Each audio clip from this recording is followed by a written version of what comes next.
Kamu pasti pernah berpikir juga kan, semakin punya banyak teman, pasti semakin bahagia hidup seseorang. Apa benar kalau punya ribuan follower di media sosial itu berarti punya koneksi yang luas? Dan kalau punya ratusan kontak di WhatsApp itu, tandanya punya banyak teman dan pasti jamin hidup kamu akan terus beruntung. Di video ini kita bakal bongkar topik yang sangat menarik berdasarkan fakta ilmiah dari riset dan penelitian dunia tentang berapa sebenarnya jumlah teman ideal manusia itu, apa saja level pertemanan menurut riset, siapa orang yang benar-benar penting dalam hidup kamu, dan kenapa semakin bertambahnya usia, jumlah teman makin berkurang. Dalam buku legendarisnya The Social Animal, Elliot Aronson nulis kalau manusia itu sebagai makhluk sosial yang paling kompleks di planet ini. Bayangkan, kualitas hidup kita, kesehatan mental, bahkan sampai umur yang panjang sekalipun sangat dipengaruhi oleh bagaimana kualitas hubungan sosial kita. Kalau dipikir-pikir, hampir semua dari kita pasti memanggil semua orang yang kita kenali dari yang gak terlalu akrab sampai sering bercanda bareng dengan sebutan teman. Padahal, secara ilmiah, pertemanan itu ada strukturnya loh, di mana setiap level pertemanan punya fungsi yang beda-beda bagi psikologis kita. 5 level pertemanan secara ilmiah. Seorang antropolog bernama Robin Dunbar punya teori menarik nih yang nyatain kalau manusia itu secara kognitif terbatas dalam mengelola hubungan sosial atau pertemanan yang stabil dan bermakna. Sebagai manusia, kita tuh nggak bisa akrab banget sama semua orang. Bahkan, angka maksimal dalam mengelola hubungan pertemanan aja di 150 orang.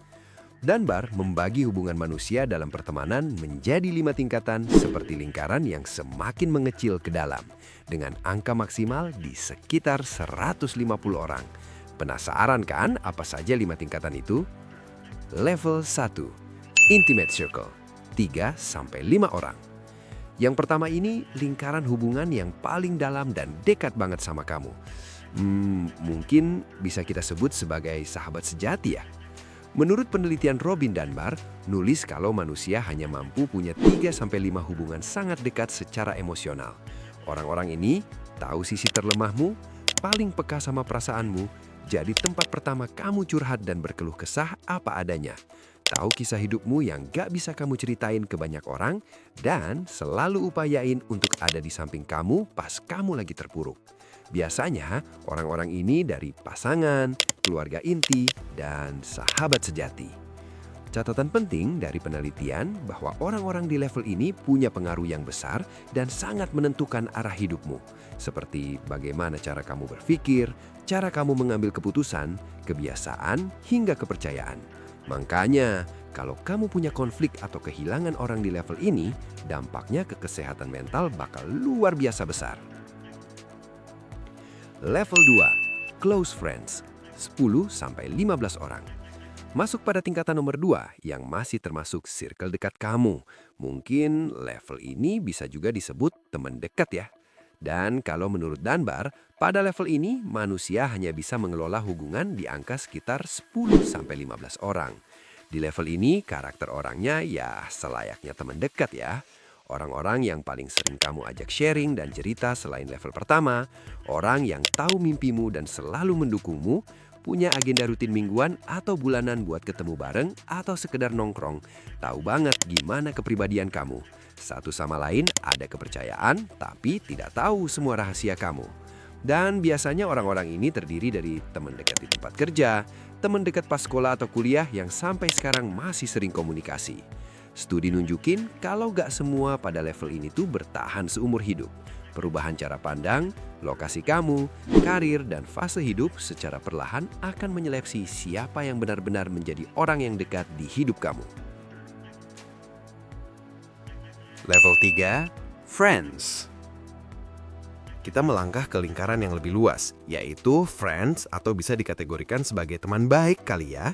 Di sini jumlahnya mulai banyak, sekitar 25-50 orang. Mereka ini orang-orang yang mungkin kalian temui hampir tiap hari. Kamu kenal baik, sering ngobrol seru dengan topik-topik umum, dan cukup tahu kepribadian masing-masing, jadi nyaman-nyaman aja kalau ketemu. Tapi batasannya jelas, kamu nggak suka berbagi hal-hal pribadi atau rahasia dapur sama mereka. Biasanya, ini adalah teman setim di kantor, teman satu kelas di kampus, teman di tongkrongan, atau teman satu komunitas hobi. Tapi, ada fakta dan temuan menarik dari Mark Granovetter yang disebut The Strength of Weak Ties. Ternyata, sebagian besar peluang kerja, ide bisnis, sampai lompatan karir itu justru datang dari level ini, bukan dari sahabat dekat kamu. Kenapa? Karena teman dekat biasanya punya lingkaran informasi yang sama dengan kamu. Sementara teman-teman di level 3 ini membawa informasi baru dan jaringan yang lebih luas. Jadi jangan sepelekan kualitas interaksi di level ini ya. Level 4, Acquaintances. Level ini kayaknya lebih pas kalau dikategorikan sebagai teman biasa. Kapasitas hubungan yang bisa kamu kelola di level ini yaitu 100-150 orang. Angka 150 ini dikenal sebagai Dunbar's Number.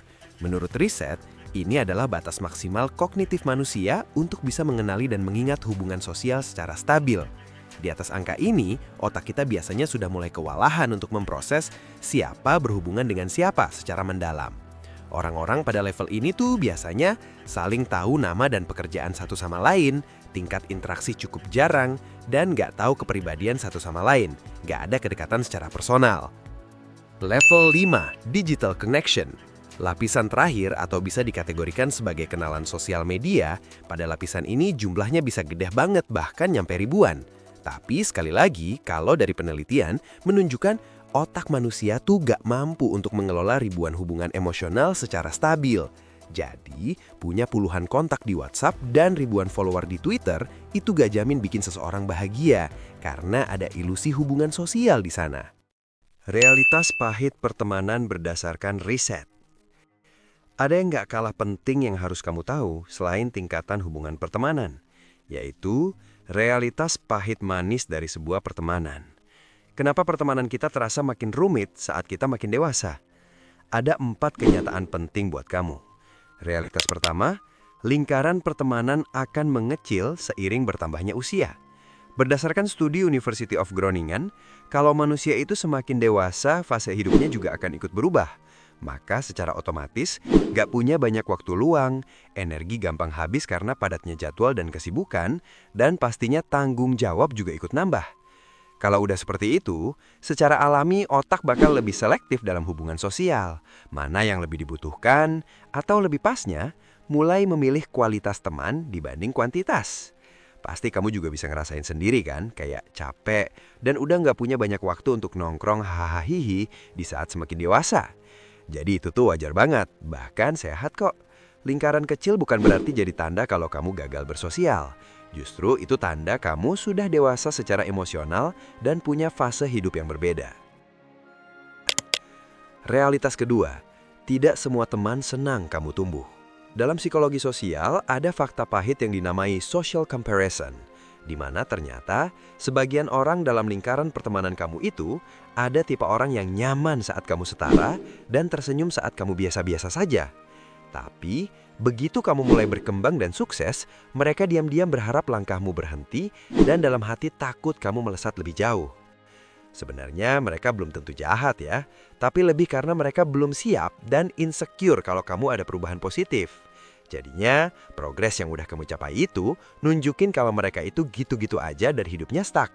Tapi gak apa-apa, karena memang begitulah seleksi alam pertemanan. Di mana saat kamu berkembang, lingkaran pertemanan mungkin mengecil, karena hanya mereka yang benar-benar suportif yang akan bertahan. Realitas ketiga, kedekatan bukan ditentukan lamanya kenal. Coba kamu pikir-pikir lagi. Pasti kamu juga punya kan temen yang udah jalan 5 tahun, tapi kamu masih ada sekat dan lebih pilih untuk jadi teman biasa aja.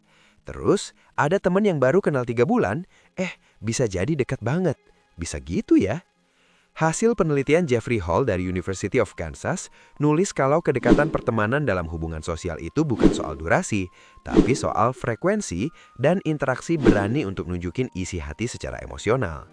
Percakapan yang dalam dan pengalaman berjuang bareng jauh lebih berharga daripada sekedar pernah satu sekolah atau pernah satu kantor bertahun-tahun. Realitas 4. Teman biasa adalah pembuka peluang terbesar. Dan ini plot twistnya. Menurut Mark Granovetter, justru teman-teman di level 3 tadi alias teman biasa yang paling sering membawa peluang besar untuk karirmu. Kenapa bukan sahabat dekat? Karena sahabat dekat biasanya punya akses informasi yang sama denganmu. Sementara teman biasa akan lebih bawa informasi yang lebih luas dan peluang yang lebih besar. Jadi jaga hubungan baik dan lebih strategis di level ini, karena dari sanalah pintu peluang seringkali batang. Kesimpulannya, hubungan sosial dalam pertemanan manusia itu adalah lapisan bertingkat, yang mana setiap tingkatan yang udah kita bedah tadi punya fungsi berbeda, dampak berbeda, sampai resiko yang masing-masing ada. Jadi, dengan tahu seperti apa fakta-fakta lapisan pertemanan, kamu harus lebih realistis dalam berekspektasi, selektif dalam membangun relasi, tenang saat lingkaran pertemanan mulai menyusut, dan pastinya lebih strategis dalam networking. Sekarang coba kamu pikir-pikir dan renungin, siapa 5 orang yang paling dekat di hidup kamu, yang selalu ada pas kamu lagi terpuruk? Dan siapa yang biasanya kamu tanya pendapat pas kamu mau ambil keputusan besar dalam hidup? Karena kualitas hidupmu akan sangat ditentukan oleh kualitas orang-orang yang paling dekat dengan kamu. Jika hari ini kamu merasa kehilangan teman semakin bertambah usia, sebenarnya hidup tidak sedang mengambil sesuatu darimu. Justru itu tanda pertumbuhan, tanda fase hidup kamu sudah berubah. Dan hidup sedang menunjukkan mana yang benar-benar tepat masuk ke fase hidupmu yang sekarang. Kalau video ini bikin kamu mikir, bikin kamu refleksi, atau bikin jadi tahu harus gimana dalam hubungan pertemanan, dukung channel ini dengan cara subscribe. Jangan lupa share ke teman atau keluarga kamu. Jangan berhenti share kebaikan. Kita belajar bareng, kita bertumbuh bareng. Sampai ketemu di video selanjutnya.